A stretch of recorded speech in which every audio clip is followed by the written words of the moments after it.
श्री निताई गौर हरि श्री चैतन्य महाप्रभु की जय हो। तो उनके ऊपर अत्यंत संतुष्ट हो गए। जाई न चाहिए कबम कछ तुम सन सहाय सने बसम निरंतर तापुर रावण है। जिसको आपके यहाँ कोई नौकर काम करता है और ईमानदारी से करता है और कहता है कि बस और काम बताइए और कुछ नहीं लेता, तो बोलो उसके प्रति आपकी क्या भावना। इसी तरह से भगवान से जो कुछ नहीं चाहता, जाई न चाहिए कवम कछ, केवल आपकी कृपा बनी रहे, प्रेम बना रहे, इस पर भगवान की ज्यादा ध्यान रहता है कि ये कुछ नहीं मांगता। उसका बराबर ध्यान रहता है इसके पास क्या नहीं है, क्योंकि व्यवस्था भगवान को करनी। इसलिए निष्काम भाव से भक्ति करनी चाहिए। हमने थोड़ा सा माला जपा, प्रभु धन नहीं है घर में, हो गया गया। अरे जो संसार को देने वाला है, संसार का पालन करने वाला है, उसकी सेवा भर तो करो तो तुमको भूखा मारेगा। ऐसे विचार भक्तों के होते हैं। तो कहा प्रभु मुझे कुछ नहीं चाहिए, आपकी कृपा बनी रहे। तो बड़े प्रसन्न हुए, कहने लगे बाप तुमने कुछ भी नहीं मांगा, अरे कुछ तो ले लो भाई, रिद्धि ले लो, सिद्धि ले लो, तुम्हारे घर में गरीबी है, हम सब कुछ देने को तैयार है। कहा प्रभु मैं क्या करूंगा रिद्धि सिद्धि लेकर। भैया ये रिद्धि सिद्धि के कारण आदमी संसार में कितना पूज रहा है ना, लेकिन इस रिद्धि के और सिद्धि के द्वारा सब कुछ प्राप्त तो किया जा सकता है, लेकिन भगवान प्राप्त नहीं होते भाई। पर वो वैभव में इतना फंस जाता है कि भगवान की तरफ से उसका हृदय बिल्कुल अलग होने लगता है। तो आखिर उन्होंने, श्रीधर जी ने कुछ नहीं मांगा। श्रीधर के जीवन में क्या है, निश्चिंतता है, उन्हें कुछ नहीं चाहिए, केवल प्रभु के पास पद्म का प्रेम चाहिए। इसलिए हमेशा श्री कृष्ण गोविंद हरे मुरारे, हे नाथ नारायण वासुदेवा, इसी का जाप करते रहते। तो श्रीधर जी को महाचैतन्य प्रभु में किसका दर्शन हुआ?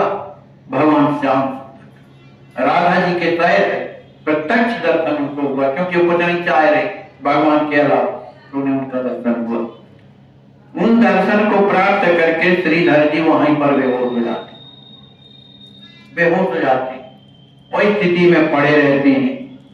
किसी तरह कुछ देर के बाद उन्हें होश आता है। फिर इसके बाद एक मुरारी गुप्त नाम के, जो मने महाराज जी के सही समझो वो थे, ये क्या थे, बड़े धार्मिक थे और वैष्णव थे, वैष्णवता थी, धार्मिक थे, है ना। लेकिन इनके जीवन में ये था कि कोई भी कुछ कहता, कथा सुनाता या कोई भी तर्क वितर्क ज्यादा करते। ऐसे कैसे हो सकता है, इस तरह राम जी ने ऐसा कैसे किया, वैसा कैसे किया। तो शास्त्रार्थ करने की आदत किसी की आदत होती। कोई कथा कहने वाला है, वो जब कथा कह के देता, महाराज बताइए ये ऐसा कथा ना सुनेगा, गलती ढूंढेगा कहाँ कहाँ गलती आई, और उसी के लिए बैठ वो कथा में बैठे, वो तो तर्क वितर्क में बैठा। तो जब बारी आती है तो उन्होंने प्रार्थना किया कि प्रभु अब हमें भी कुछ कृपा हो।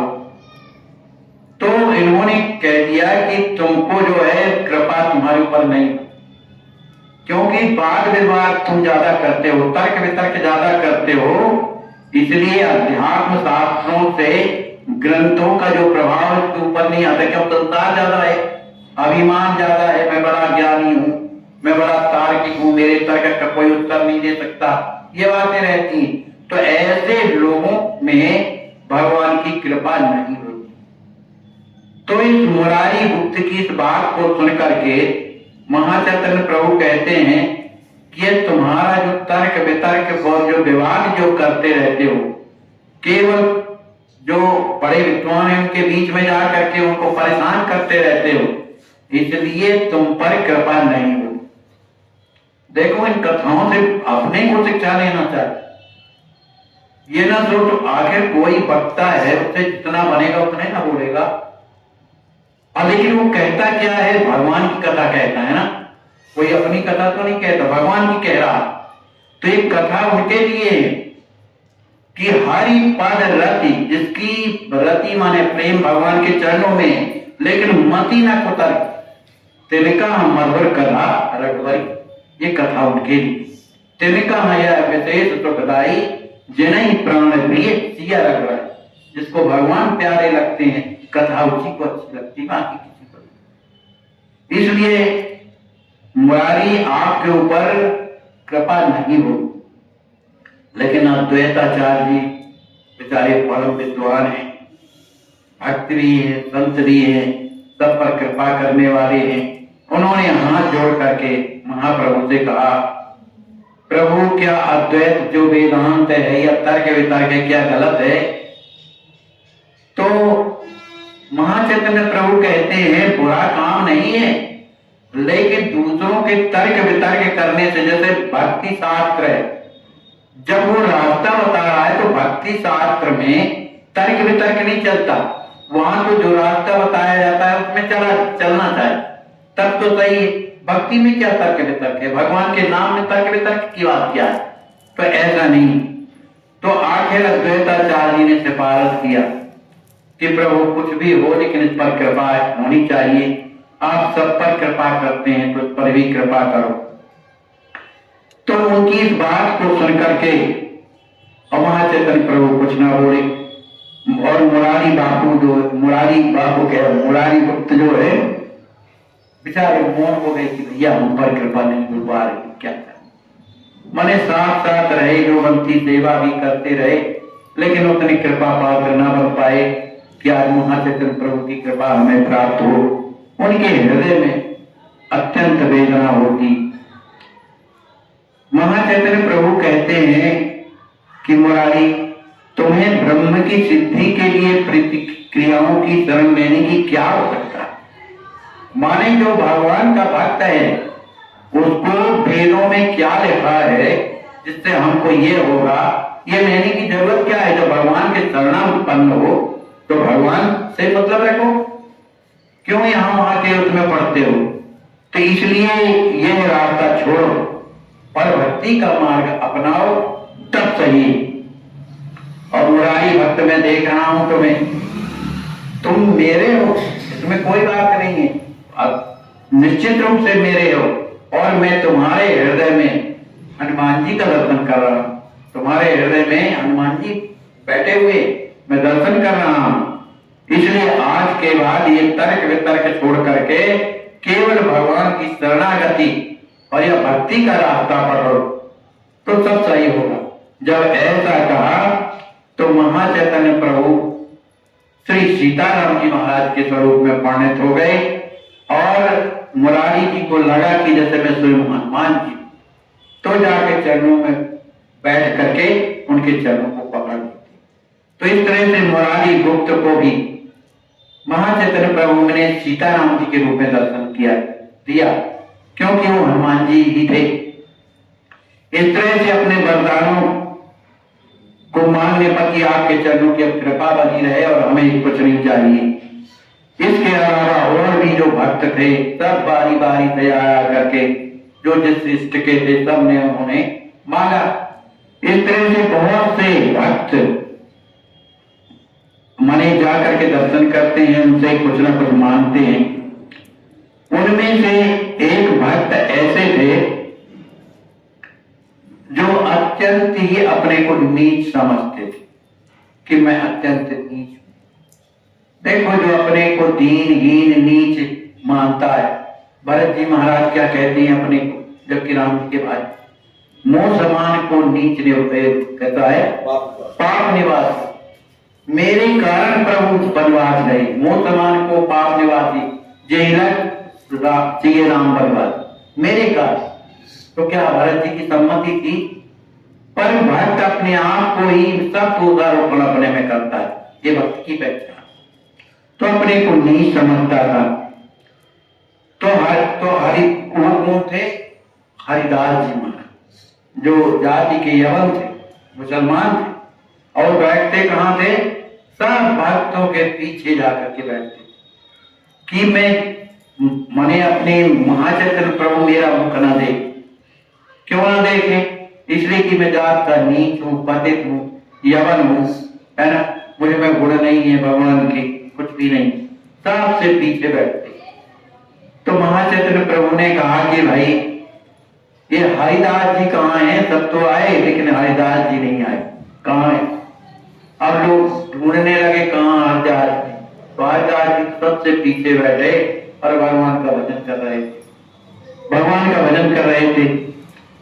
तो हरिदास जी को लोग पकड़ करके लाते, और जैसे ही पकड़ करके लाते हैं तो हरिदास जी जब सामने आते हैं तो चैतन्य महाप्रभु की चरणों की धूल अपने सिर में लगाते और रोने लगते, और रोते रोते बेहोश हो जाते वहां पर महाचैतन्य प्रभु की कृपा अपने कर कमल के द्वारा उनके सिर में जब हाथ से हिलाए तब उन्हें कुछ होता।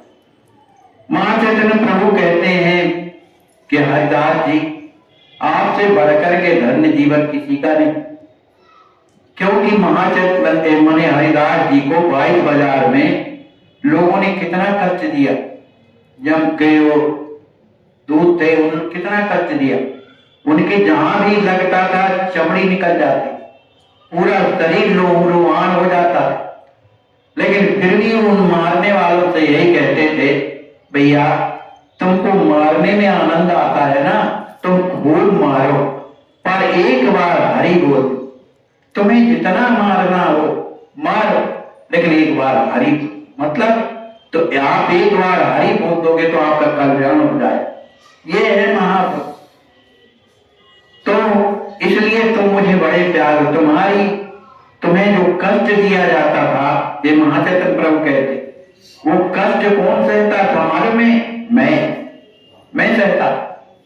तुम देखो मेरी पीठ में अभी भी निशान बने हुए, और जब वास्तव में देखा गया तो जहां जहां कोड़े पड़े थे महाचैतन्य प्रभु के काले निशान हुए, और कहा मैं चाहता था कि इसे दंड दूं, मैं इन लोगों को दंड दूं, और चक्र जैसे ऊपर कहा तो चक्र के आने में देरी नहीं थी, आ ही रहा था, पर हरिदास तुमने हमारे चरण पकड़, प्रभु इनको मारो नहीं, इनकी बुद्धि ठीक करो, इनकी बुद्धि ठीक करो कि आपके बन जाए।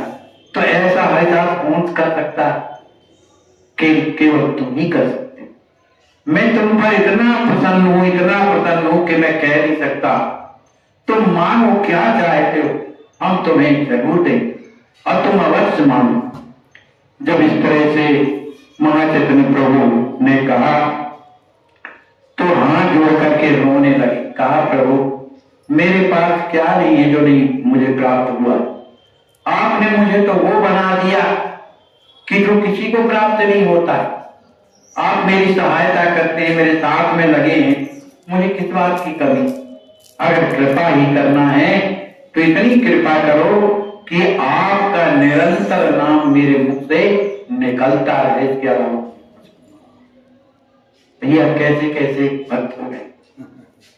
और अपने में देखो क्या है, कुछ नहीं है फिर भी घमंड कितना, कुछ नहीं है फिर भी घमंड कितना।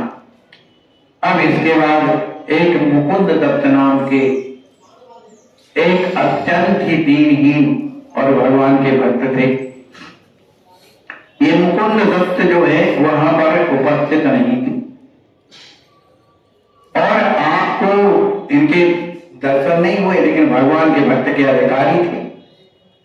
तो श्रीवास जी ने मुकुंद दत्त को बुलवाया, और जब मुकुंद दत्त आए तो श्रीवास जी डरते डरते और महाचैतन्य प्रभु से प्रार्थना किया कि प्रभु ये मुकुंद दत्त आपके अत्यंत प्रिय हैं, इनके ऊपर भी तो कृपा होनी चाहिए। तो ये तो अपने को प्रभु के दर्शन तक का अधिकारी नहीं समझते, माने मुझ में इतने अवगुण हैं कि मैं भगवान का दर्शन नहीं कर सकता, इतने अवगुण हैं, अपने को ऐसा सोचते। तो प्रभु जब मुकुंद दत्त का जब नाम लिया तो महाचैतन्य प्रभु अत्यंत क्रोध में भर गए, अत्यंत क्रोध में भर गए और कहने लगे कि मुकुंद के ऊपर तो कृपा हो ही नहीं सकती। भैया देखो, अपराध जब तक अपने जीवन में है, उन अपराधों के कारण भगवान हमारे ऊपर कृपा नहीं करते और अपराध बनते। दूसरी बात, अपराध करने के बाद हम उस अपराध को स्वीकार ही नहीं करते कि हमने किया, तो ये तो बहुत बड़ी गलती है ना। अब को लड़कों से अपराध होता है, अगर वही लड़के को मारती है माँ, तारी बाप सब मारते, अब वही लड़का आकर के माँ बाप के सामने कान पकड़ के टोकने बैठने लगे और रोने लगे कि हम आज के बाद अपराध ना करेंगे, तो बोलो उस माँ को कितनी प्रसन्नता होगी, हृदय से लगा देती है। तो हमारे जीवन में जो अपराध बनते, उसमें सबसे बड़ा है भागवता अपराध। हमारे पूर्व जन्म के जितने भी संस्कार है ना, वो हम तो भोगते हैं, लेकिन जो भक्ता अपराध बन जाता है उसका तत्काल दंड मिलता है, बाद में नहीं मिलता, तत्काल। साधु अवज्ञा तुरंत भवानी, कर कल्याण अखिल की हानि।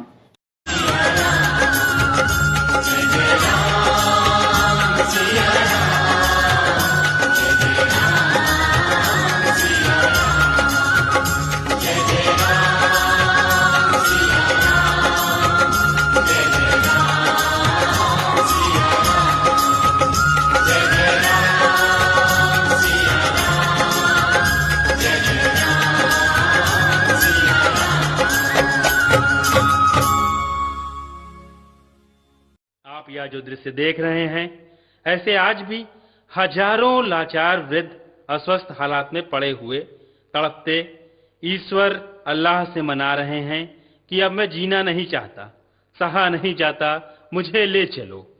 आइए, अगर आपके दिल में ऐसों के प्रति दर्द है तो ट्रस्ट के साथ मिलकर अपने अवकाश प्राप्त समय का दान देकर अपनी बौद्धिक योग्यता का, अपने धन का सच्चा सदुपयोग करके इनका दर्द मिटाएं और उस परम पिता परमेश्वर अल्लाह गॉड का प्यार प्राप्त करें। जिंदगी व संपत्ति तो एक दिन हमें छोड़ना ही है, तो क्यों ना हम अपने हाथ से ही उसका इन दुखियों की सेवा में सदुपयोग कर महान पुण्य के भागीदार बने। वैष्णव जन तो तेने कही जे, पीड़ पराई जाने रे। वैष्णव जन तो।